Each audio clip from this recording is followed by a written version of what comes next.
one week we were hooking up and he was like doing some stuff on me. And I was like, are you doing this week's story? And he was like, yes. And this was a Oh my story gosh. written by a woman. It was a lesbian story. So I was like, yes, I want my straight boyfriend to learn how to touch me from a lesbian woman. Absolutely.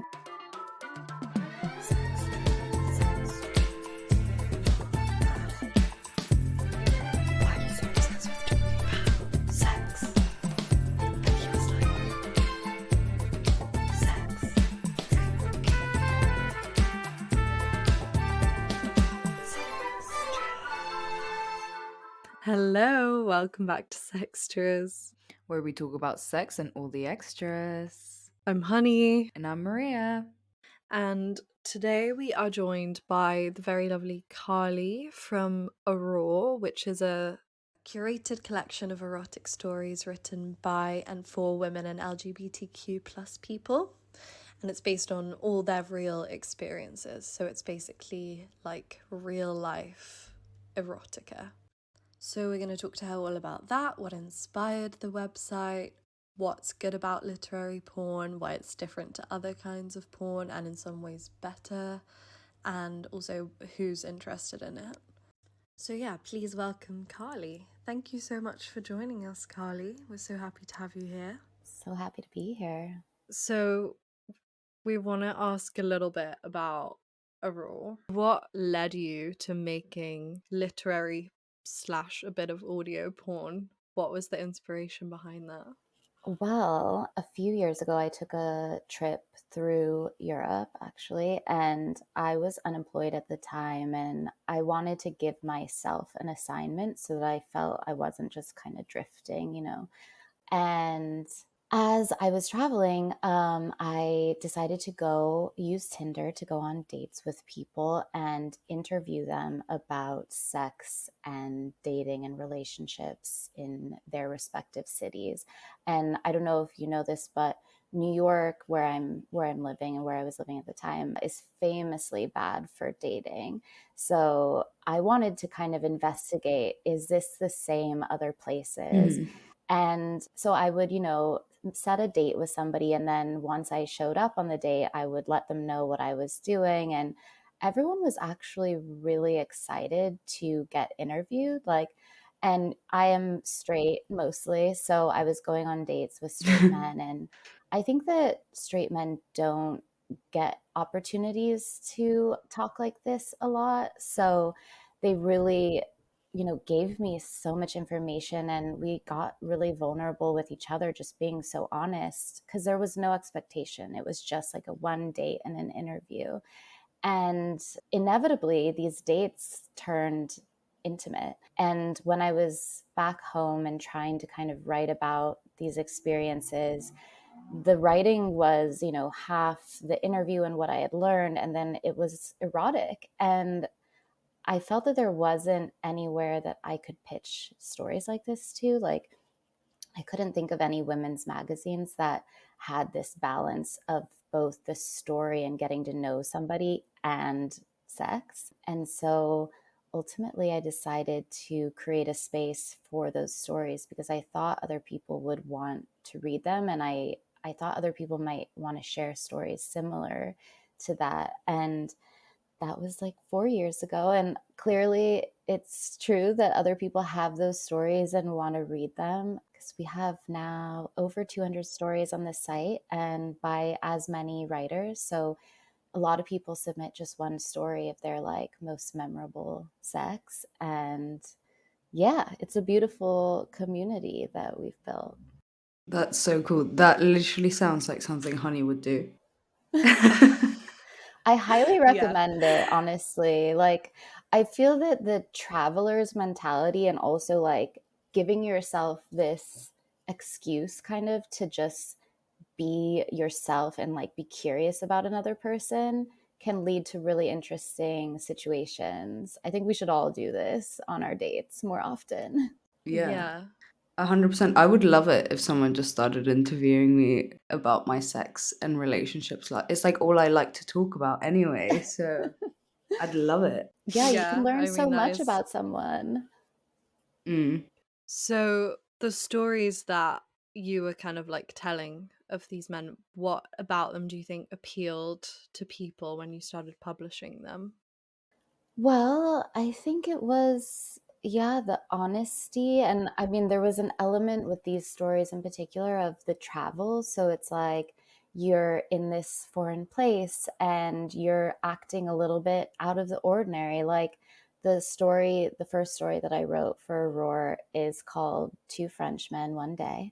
And it is about one day that I ended up having sex with two different people separately. And I think that formerly had been like a really taboo thing in my mind. Like, it's like the ultimate slutty move is like having sex with two different people in the same 24-hour Yeah. period.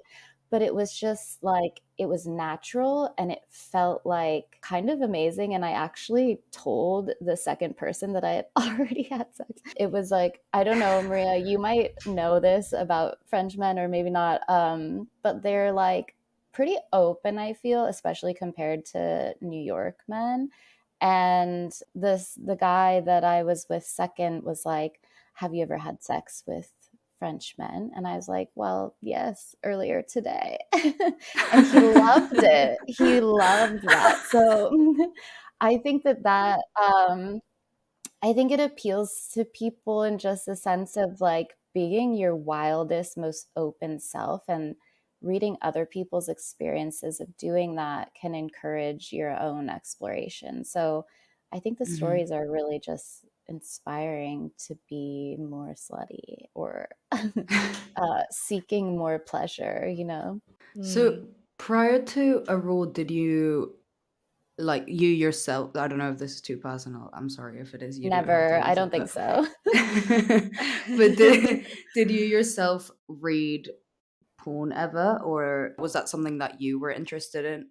Yeah, not really, which is kind of strange and has been, a lot of people ask me about other erotica now, and it's like I don't really have that much knowledge about it. I mean, I read like Anais Nin when I was in college, The Diaries. I mean, I think that's a classic, but I do have a very vivid memory of being like 9 years old. I was a young reader and always like got my hands on things that probably weren't appropriate. And I read a Jackie Collins novel, and Jackie Collins is kind of like a trashy romance writer in the States. And I just remember so vividly the description of like a woman's body and like really wanting to become that and feeling like so turned on at that young age by these words in a way that Mm. I never really was from visual pornography. Like having that space to use my own imagination and my own projections has always been more alluring to me. And yeah, so I didn't ever read too much traditional erotica or romance, but I always, there's sex in regular novels as well. And I think the way that I appreciated those parts of books has always like shown me that that's kind of my thing. Yeah. So it's more about like the imagination that can come from reading porn versus like watching it that appeals to you. Yeah, and I think the buildup too. I think that personally, I enjoy sex, but what is really enjoyable to me is that uh, dance that you do with somebody where it's like you really want to have sex and you're like, thinking about it a lot and texting about it. But before you actually do anything, that is the feeling for me of like being alive. Like that's when I feel like my most exhilarated. And to me, reading erotica is like that because you're building up, you're learning these characters and you're getting to exist in that space before they're intimate and get really invested in the story in a way that unfortunately like most visual pornography doesn't have much of a storyline. I mean, I wish it did because I think I'd be super into it if it did, but most stuff gets to the point pretty quick, or the storyline is like so like bonkers or cliche that I'm like, what Yeah. the fuck's happening? Yeah. So it's more about kind of like the realistic aspect of it where people can kind of like put themselves in the shoes of the person they're reading about. Yeah, totally. And all the stories on Aurora are meant to be based on real experiences. And I do, at least my personal taste is, to read about people that are having sex that like I could imagine myself in those situations because they're real, because they're like people around my age. Or, we do have some like much older people that have written, which is also really inspiring. Like, wow, when I'm like a 70-year-old grandma, like I'm also going to be having amazing sex. And that's really hopeful. Yeah. So I think like really just being able to relate to the stories, that is something that turns me on. Something about the fantasy. I mean, there's like levels of fantasy, right? Like there's like cartoon pornography, and then there's the 50 Shades of Grey type fantasy. And both of those, I think the minute that something is like cringy or like really antiquated gender role stuff, I'm like, ugh, and I get like, I'm not in the mood anymore. So Mm. I like to have stuff that feels like modern and progressive. I love that it's all real stories, so you can't get lost in, I guess, what happens with with visual porn or more mainstream porn that is presenting something that isn't necessarily real or like attainable, and that can be quite harmful. So Yeah. we were sort of talking about that concept, like of visual porn versus written porn, and having sort of like a beauty standard or a way to look or any kind of standard that is sort of like thrust upon people. And I feel like with written porn, there can be this, like, it's almost like, yeah, it's like almost getting rid of that standard is kind of like, okay, yeah, it's like fit your own. One size fits all. Yeah, exactly. Well, I was going to say, I feel that with the writers that submit stories, sometimes they say, like, well, I ask a lot for like personal descriptions of like the writer's body. And maybe that's just like my own thing. Like, I love to like have women describe their bodies and as beautiful. That's so like empowering for me to read. I do encourage people to share their flaws and their insecurities as well. And like, I think for everyone that's ever had sex knows that sex can be like super awkward, kind of messy sometimes.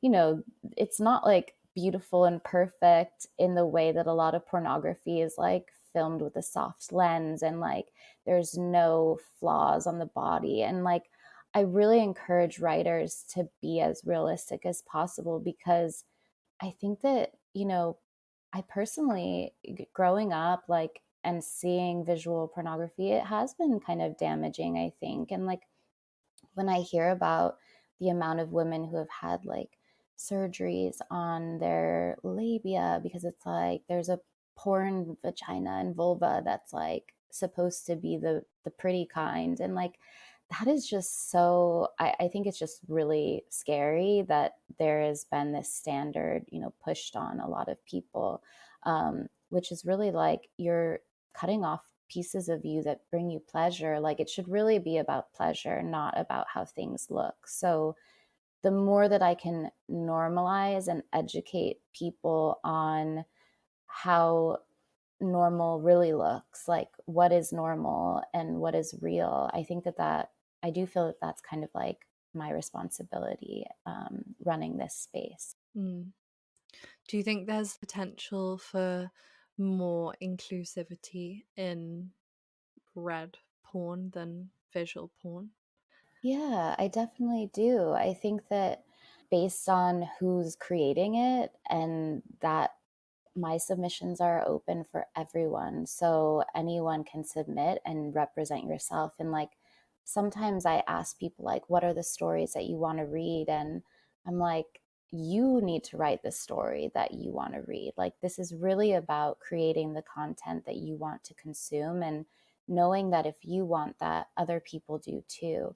And so that's like a gift that people can give our community. And like writing these stories is honestly a really powerful experience. It can be really healing and cathartic to, write about a past encounter with somebody. It's a way to like find closure for past relationships, or just like monumentalize like this moment that happened that was beautiful and fleeting. And I think that everybody has a moment like that. A lot of people say like, well, I don't know if I have like a good enough story. And everybody does. It's not about the craziest thing you've ever done, but it's the stories that the moments that you really allow yourself to feel and take notes on, after the fact, the moments that you can think on and like you're like get the chills kind of. And that's something worth sharing, I think, because it can be really educational.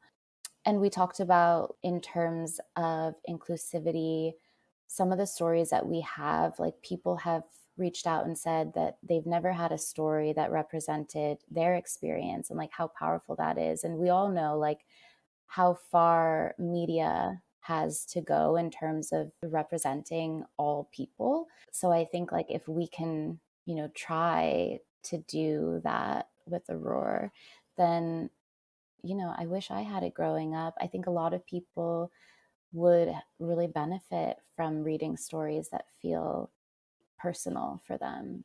Mm. Yeah, and Yeah. from the stories that I've seen on your website, you're definitely doing an amazing job. Like I feel like just even looking at kind of the people that you were highlighting, like I can't remember what you called it, the new people to watch. Mm. They were all like so diverse and just like really interesting to see all the like amazing work that's being done in this space. And yeah, I also think that like I was going to say it sounds like a really cathartic thing to write about your experiences, and like at least from our experience on the podcast, it's really cathartic to talk about it.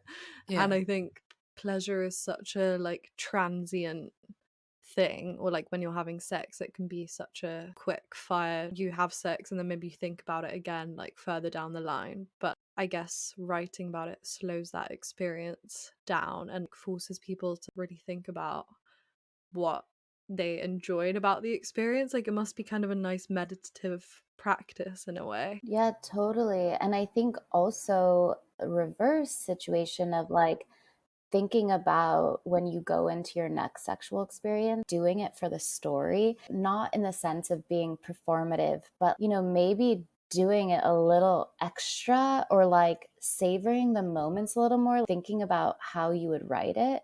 I think that that can actually make you much more present in certain Mm. encounters. Even if it's something casual, it's like, how could I make this a really good story? And I think that that can lead to a lot more enjoyment, honestly. And I like to give that kind of like assignment to people, is like the next time you're having an intimate moment, think about how you would write it and do it a little extra for that. Yeah, do it for the plot. I love that. What are your favorite stories that you've either written yourself or read from other people? There's so many good ones. One of my favorites ever, though, was it came at the beginning of Aurora, and like, I still don't always know like how people find us. And this particular writer, I don't really know where they are or who they are. They've been very mysterious. Like I have become friends with a few writers that we do like writing workshops and stuff. But this person submitted one story and I've never heard from them again. And it was about their first time as a trans man and losing their virginity. And they wrote about how, most stories about trans people and sex in the media are not positive. And the fact that their first time was such a positive experience was worth sharing. And the way it's written is just fucking lovely and like kind of sassy. And like, I really love this story, very matter of fact. And I also do love that this writer, just swooped in and never returned. I'm like, I don't know, like I still think of them. I'm like, wow, what an amazing story. What an amazing writer. Like I wish they would write more for Aurore. But there's that. One of the favorite stories of mine that I've written is, and this is something I talk about a lot, right after I started Aurore, I started taking SSRIs for anxiety and depression. And if you're familiar, those can really lower your sex drive. And so I wrote about the struggle of having sex on this medication, and like myself being formerly such like a psycho slut, like for lack of a better description, but just like, I created this whole site for sex because I was like so fixated on sex, and having that part of my identity kind of in flux, and kind of grappling with that and like how to get back to my sexual self. And that's an example of a story that I hope somebody might read and really relate to, because I think it can be something that people struggle with but maybe don't talk about, because I don't know, you don't want to, I don't know. People don't. I talk about everything. There is no question too personal for me to be asked or to ask people. I've been known to ask very personal stuff, just FYI. But yeah, my favorite stories are the stories that are more than sex and really tell about the people and let you in on their inner lives and their day-to-day routines, their secrets and scars, tattoos. I love that. I love like being able to be in somebody's encounter and relationship. Mm.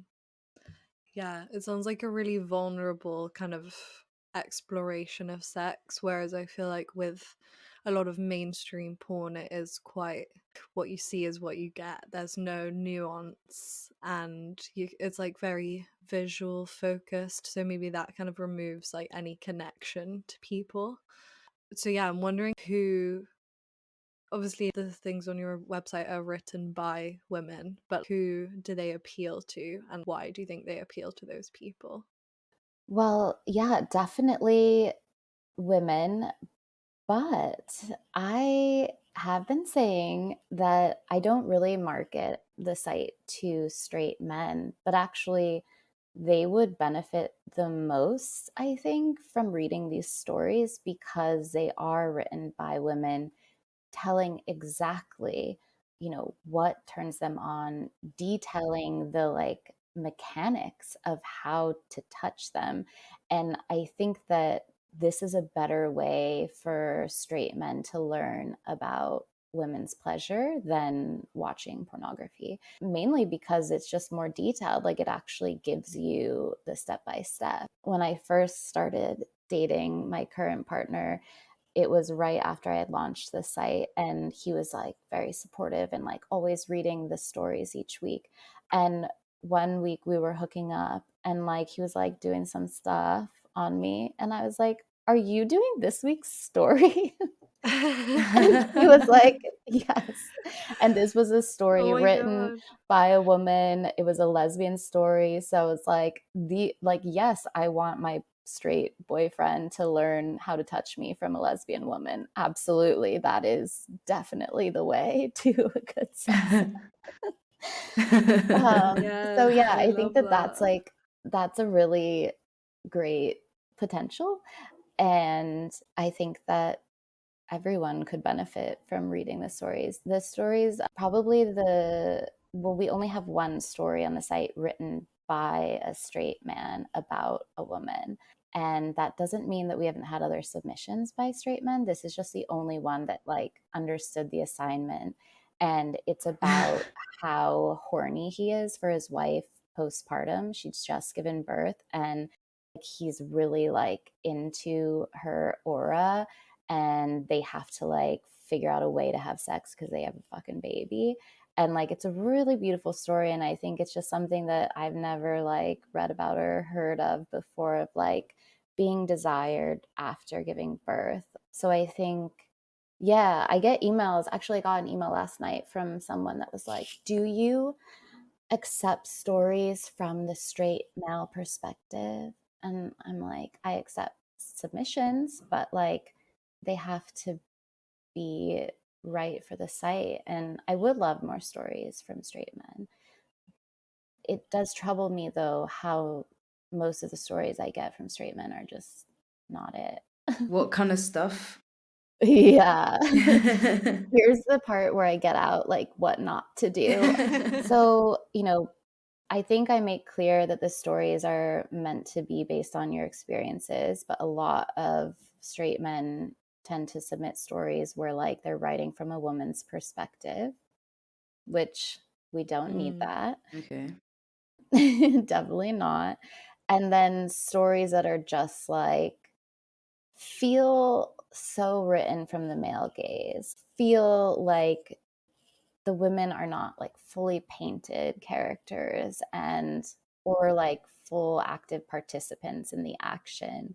Yeah, and it could just be a difference in like how our minds approach sex, but I think that erotica is really about foreplay, and unfortunately a lot of straight men are not really well versed in the amount of foreplay that women require. So that's something, anyone listening, give me like 3 pages of foreplay before you get to the main event. And I don't mean physical foreplay, but I mean like, the interaction that two people have before they're intimate. Like what is going on between them that is sparking?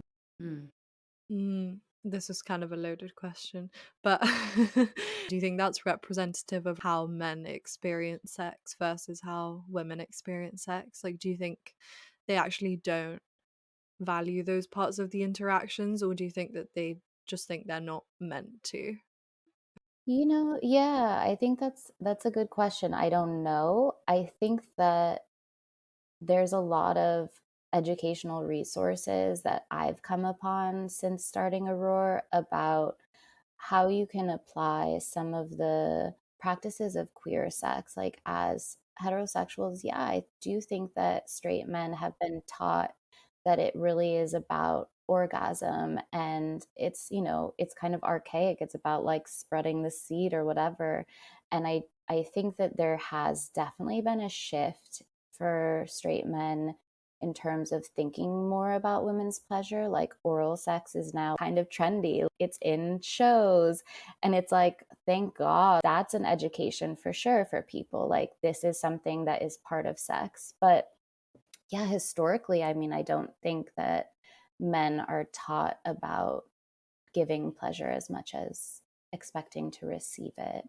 And I really like this idea of taking from queer sex, like it's not always about the orgasm, it's about exploring each other's bodies. And of course you want to have an orgasm, but that's not necessarily the goal or the main event. And like when you take that off of the table, there's so much more pleasure to be had and so much more discovery. And I think that educating ourselves like constantly on like how to have better sex and how to be intimate and like listen to how people's bodies respond to certain things, like there's just, I think, endless potential, and like we have long lives, and sex lives can get boring if we don't do other stuff. So I think we should all be on the lookout for new ways to approach sex. And I Yeah. guess like literary erotica, even though it's not like necessarily a new phenomenon, it is not as popular as like mainstream porn. And so I think like maybe having that new medium to like explore sex again lends itself to that quite nicely. Yeah.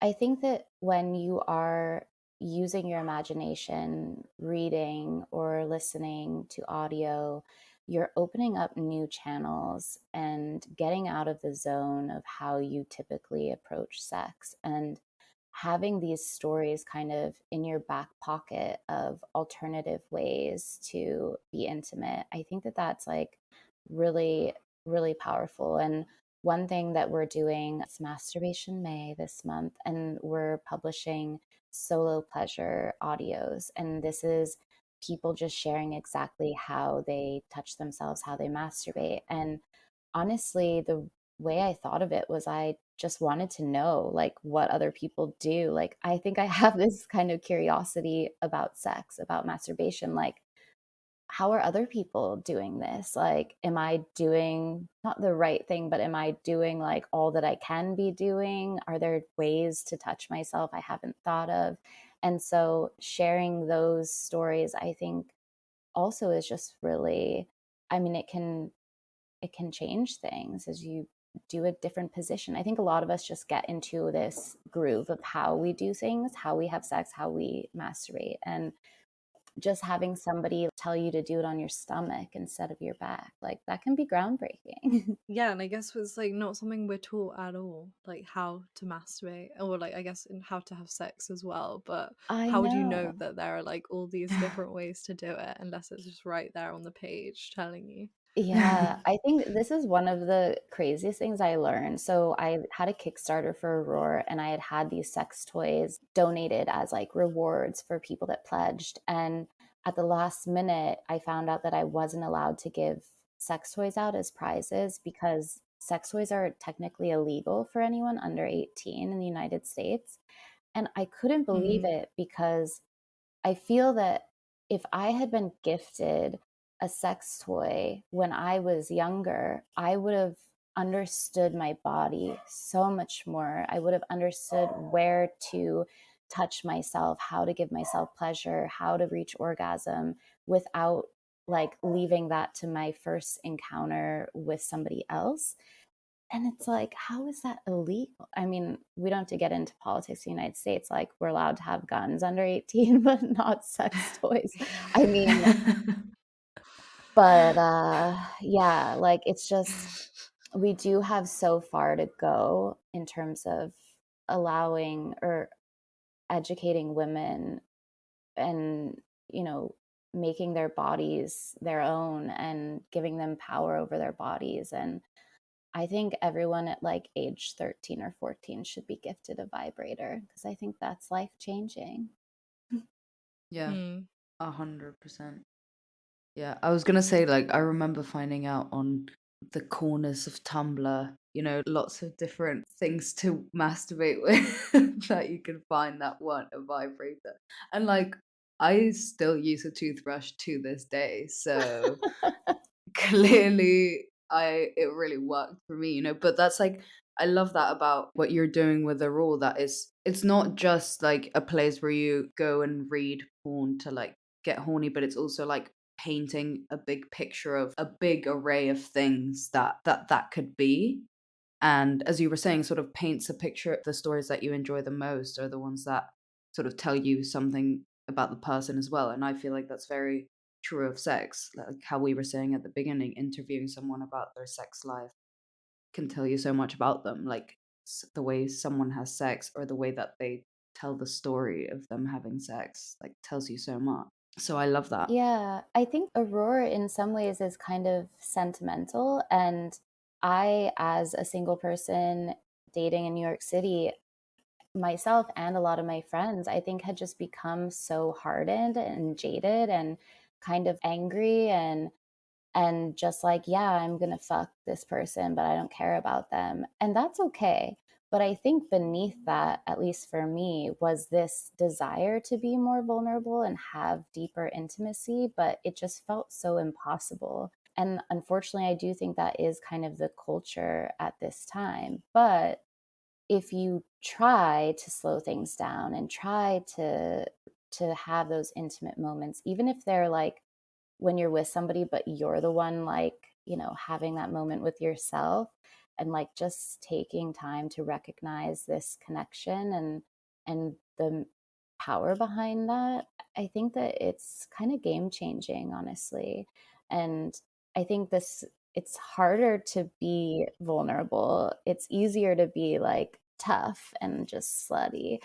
But if you do recognize deeper down that you have these feelings that you want to be known or seen, or just know and see other people, that it's okay to go there. And Aurora really gives space for that. Like if you feel sentimental, or you want to like be sappy about this person that you encountered, like this is a good space for that.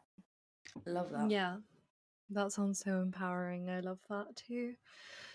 Is there like anything that you feel like people need to know about Aurore or like you that maybe they wouldn't just be able to tell by looking at your website or like listening to this podcast? Well, one thing is that I always say we when I talk about Aurora, but it is just me running the space. And I say we because it feels like a community. Like I count all of our writers as like part of who Aurora is. But yeah, sometimes I feel like I don't let people know that it's just like one person behind this. Sometimes I get emails and like I'm like, oh my God, like I'm just one person, you know? So, yeah, just that I'm doing this largely as a labor of love because I really believe in the project, and I do like love the community and want to reach more people because I genuinely feel that it is a positive thing for people. So, yeah. That's really cool. I like to know the human behind the facade. Yeah, I feel like that's so important as well to kind of put that out there. Like we do everything just us as well, and I feel like people can kind of like I guess in the age of like corporations and businesses, like big businesses, people think that it's like a huge team, but we're like, it's Yeah. just literally just us doing everything. Okay, well, thank you so much for giving us your time and yeah, giving some insight into the world of literary porn. It's not Mhm. something we've explored before, so yeah, it was super insightful and interesting to hear all about it. Yeah, thank you. Do you want to tell our listeners where they can find you, find Aurore? Yes. Aurore's website is readaurore.com, and our Instagram is also readaurore, and Aurore is spelled Aurore, and it means the goddess of the dawn in French. Actually, can I tell the story of how I chose this name? Are you guys Oh familiar with yeah. Please. the writer George Sand? It's like 18th century writer. It was a woman going by the name of George Sand, so she could like go into men's spaces and like smoke in public. And her real name, or like her name with her friends, was actually Aurore. Oh. So I thought that was like a really cool little, people can use pen names on the site. So because there's like, I don't know, kind of taking her name and making it public, because we don't have to hide anymore, except like we kind of do still have to. So, Yeah. yeah, but everyone's allowed to use a pen name if you'd like. So that's good to know that stories can be published anonymously because we all have to keep tidy our internet presence, Yeah. except for me. True. I'm out. Yeah. Yeah, I mean, You too. we're Past that more than point. 100 Yeah. episodes in. We've said Mhm. enough. Oh. So. Yeah, no, we are way past that point. Oh, okay. Well, thank you again. This has been lovely. Yeah, thank Yeah, you so thank you much. so It's much. really nice conversation. Thank you so much, Carly, for joining us. That was such a great conversation and yeah, really interesting to hear about all the ways that literary porn can kind of benefit your sex life and benefit your relationship with yourself as well. Yeah, what a babe. We felt like kindred spirits, I feel like she Mm, like we were on the same wavelength on how we yeah. see the world and like sex in that world. Mm. Yeah, I love like the idea of a platform that's like dedicated to just telling people's actual sex stories as well. Like it's not Mm. trying to be anything expert or anything. It's literally just real people telling real stories, which I feel like Yeah. is really important. I was reading the taster stories, and now I kind of wanna now I kind of wanna look at the other ones. Are you into reading porn? I mean, I don't really do it, but like I know I'd be into Yeah. it. Like it would turn me on for sure. Mm. I mean, back to my One Direction fan fiction day. Yeah, I was gonna say. But anyway, I hope you guys enjoyed that, and thank you again, Carly. And if you guys have any thoughts or stories of your own, maybe, submit them to Aurore. Check it out. It's really cool. And Yeah. as always, you know where to find us, and that's Sextras Podcast on Facebook, TikTok, Instagram, YouTube. Our website is sextraspodcast.com. And of course, find us anywhere you get your podcasts. And we will see you next time. See you next time, Bye. guys. You've been listening to Sextras, presented by Honey Jane Wyatt and Maria Jose Hayodatiyi, produced by Mabel Productions.